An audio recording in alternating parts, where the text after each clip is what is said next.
High, good morning. তা ঘুম থেকে উঠে আমার সবার প্রথমে কাজ থাকে রান্না বসানো। তো চলো আজ কি কি রান্না করি সবটাই দেখাবো। প্রথমেই বসিয়ে দিয়েছি ভাত, ডিম আলু সিদ্ধ। আজ আর বেশি কিছু রান্না করব না, একটু হালকা ফুলকাই রান্না করব। রান্না করতে করতে দেখলাম দেখো কারা এসছে আমাদের বাড়ির সামনে। এই যে হনুমান, প্রায় অনেকগুলো এসছিল। আমি এই দুটোকেই ক্যাপচার করতে পেরেছি। আমার জানো তো হনুমান দেখে বেশ ভয় লাগে। আজ দুপুরে মেনুতে ছিল ডাল ভাত, ডিম আলু সিদ্ধ, ডিম ভাজা, পাঁপড় ভাজা, বেশ জমে গেছিল। যা গরম পড়েছে, এই দেখো আমার মুখের মধ্যে ছোট্ট একটা ঘামাচি বেরিয়ে গেছে, ওটাকে ঠিক করতে হবে। আর জানো আমি না বিকেল বেলা এই দেখো নিমকি বানিয়েছিলাম।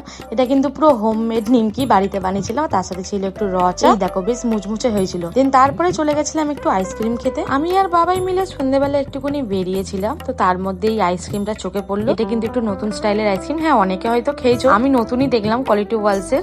আমার বেশ ভালো লেগেছে খেতে, বেশ বাবুলগাম টাইপের ফ্লেভার ছিল। দুজন মিলেই খেলাম। তারপরে রাতে ডিনার করেছিলাম বিরিয়ানি। ভিডিওটা কেমন লাগলো কমেন্ট করে বলো। বাই।